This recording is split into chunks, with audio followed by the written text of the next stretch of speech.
I've been sexually active because I can't do without sex.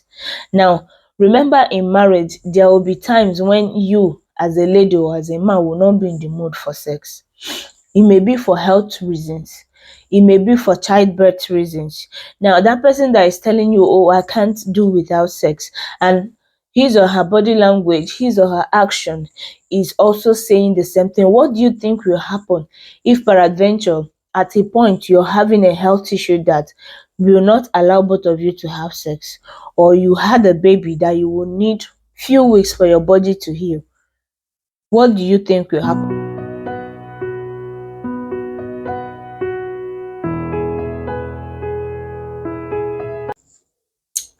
Hello guys, welcome back to my YouTube channel. It's a girl there, Jane, and today we are going to be continuing our previous discussion. Now, I talked about how marriages have been crashing these days, and the English that justifies the crash is that we are not compatible.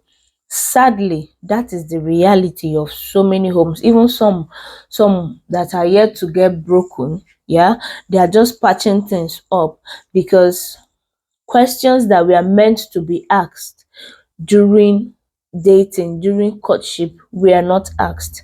Everything was built on assumption, and that is a very, very dangerous path to take. So today I'm going to be sharing more questions that single people are meant to ask in a relationship to decide if they are going ahead with the marriage or not. Before we continue, please do hit the subscribe button and the like button. Okay, let's get into what we have for today. So, previously I've mentioned some questions already, so we'll just continue from there. All right. So, the next question, the first question on my list today is, what is your take on giving and receiving? As Christians, we have the principle of tithing, we have offerings, we have giving of alms and all those things. So you need to know this person you're trying to get married to, or you're planning to get married to, what is his or her take, so that if you're the type who pays tithe, who is religious with his or her tithe, you won't end up getting married to somebody who doesn't give a hoot about it. Then tomorrow, when you're saying, oh, I'm bringing out my tithe to pay, the person will be looking at you like, what are you saying? Please bring the money. Let's use it for something more reasonable. You get that kind of a thing, and you wouldn't want it. Then aside from giving to church, tithe, offerings, and all this, what is the person's take on giving? Is the person generous? Is the person stingy? Is the person um tight fisted and all of that? Because it can also cause a problem if the person is generous with to a fault, to the point that there is lack of self-control when it comes to giving. The person keeps giving, and even doesn't know when to stop. It can cause a problem in marriage. So you ask question, and as you're asking, also pay attention, because in a relationship, that kind of person will also be generous towards you. So you will know if the person's action corresponds with what he or she gave you as a response. Now, aside that, okay, we've talked about kids in my previous video. What's your financial orientation in a home? Very important. Some persons are 50-50. Husband bring 50, wife bring 50. We are running the home. Some persons are 80-20. 80%, 20%. Husband bring 80%, wife bring 20%. Why some are 100%, 0%? Oh, I'm Odogu. I'm married. I'm getting married to you. So all I want you to do is just come, sit down, and chop my money, so that you will know the kind of person you're getting married to. Okay, then in also this financial structure, you can also chip in questions about career. What does this person want in a wife? Does he want a stay-home wife? Does he want a career woman? What is his career like?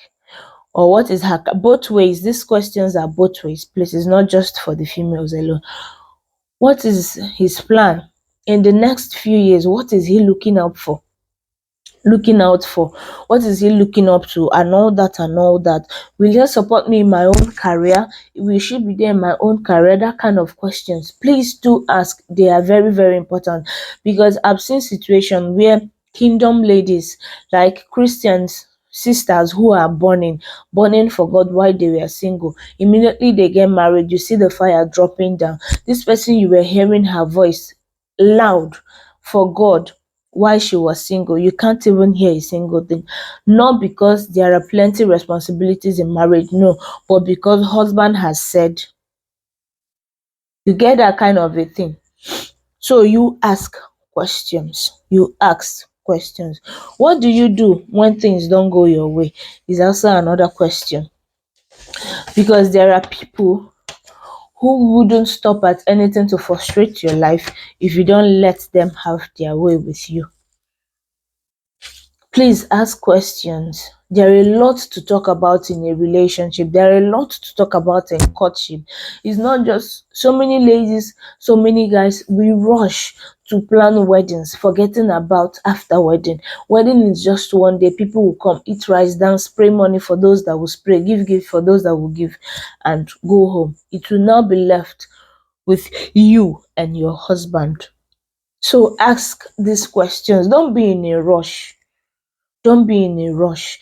Even if you're marrying to somebody that was recommended for you by someone you trust. I've seen people get married to people. Look at this, my son. Look at this, my daughter. Look at this girl, this lady. Look at this guy. All of that. Even if they are recommended individuals, like in Igbo language, we say we call them undana barama.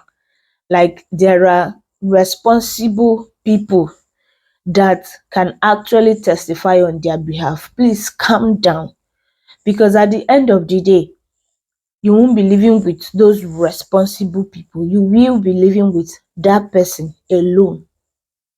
So please calm down and ask all these questions. Now, what is his family orientation? Polygamous? Monogamous? What is it? Do you intend to get married to more wives in the future? What is your stand with polygamy? The person may not have that intent, but when you ask what is your stand with it can reveal whether things can happen tomorrow and the person will go ahead and get married to another person while you're still in the picture. So please ask, are there any family traditions, any of your family traditions I should know about? Are there any of your family culture I should know about? Because I've seen marriages become so troublesome because the wife or the husband is saying, in my house where I was raised, this is how we do things. We don't do things this way. Da, da, da, da, da, da, da, da, da. And the wife on the other hand is, oh, that is in your parents' house. Da, da, da, da, da, da, da. You know that kind of situation. You don't want it in your marriage. So please ask questions about the family. Then pay attention to how this person treats people around him or her. Family members, friends, because if this person treats them with disdain, treats them with disrespect, you will not be any different. The person will also bring that bad character and pour it on you. You won't be different. That is the truth. So please ask questions and pay attention. What is your ideal home structure when it comes to doing house chores? What is your stand? Is it the woman, mommy in the kitchen cooking rice and daddy in the parlor watching film? Is that is that your own orientation? Now, I'm not saying that this is bad, because different strokes for different folks. Some, that is how they run their home and they are perfectly okay. But I need you to ask, to know, so that you'll be sure, can I take this? Can I take this? Will I be able to adjust to this? So that you don't enter there unawares. You get? Now, when it comes to sex, what is your stand on sex? What is your stand on sex? What is your sexual orientation? Now, this one is a bit dicey. This one is a bit I will not use the word awkward, but you don't talk about sex at the beginning of friendship or at the beginning of dating. It's a question you will have to ask later on in the relationship, but it is also important. Do you have sexual fantasies? This is for people who have decided to get married, not people who are still testing the waters. Do you have sexual fantasies?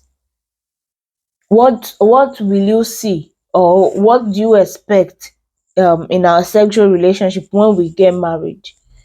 You talk about these things. What was your previous sexual life like? Have you been having sex with everything in skirt or everything in trousers, depending on? Please know how to rephrase the question. I'm just trying to paint a picture so you know what I'm know what I'm trying to say. Don't go ask somebody, "Did you sleep with everything in skirt or trouser?" That's awkward. It may bring issues, but you know what I'm talking about. What is your sexual? Have you been sexually active? Were you celibate after a while? Why? Why did you choose to become celibate? Or why did you choose to keep yourself till marriage? Or why have you been sexually active? It is very, very important. Somebody can tell you, "Oh, I've been sexually active because I can't do without sex." Now, remember, in marriage, there will be times when you, as a lady or as a man, will not be in the mood for sex. It may be for health reasons. It may be for childbirth reasons. Now, that person that is telling you, "Oh, I can't do without sex," and his or her body language, his or her action is also saying the same thing. What do you think will happen if peradventure at a point you're having a health issue that will not allow both of you to have sex, or you had a baby that you will need few weeks for your body to heal? What do you think will happen? So these questions are very, very vital. These questions are very, very, very vital. Now, whatever answer you get asking these questions, please take it as they are giving it to you. Like, accept them the way they have said it. Don't make excuses for anybody. If you ask and you get answers and you feel like, "I'm comfortable with his answers," fine, go ahead. Or, "I'm comfortable with her answers," fine, go ahead. You get? But if you're not comfortable with the answers the person is giving you, like sincere answers, not those that lie, sincere answers that they are giving you, and you're sure you're not comfortable about it, please take a walk. Don't make an excuse. Don't make excuses when it comes to matters like this. Don't say, "Oh, he said he was this. Maybe it's because, maybe don't maybe on their behalf. Don't assume on their behalf. Take their responses the way they are."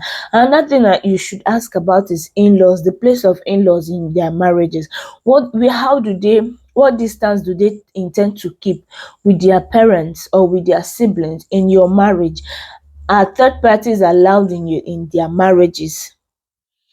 Is their father and mother part of the the marriage? Like, you get what I mean.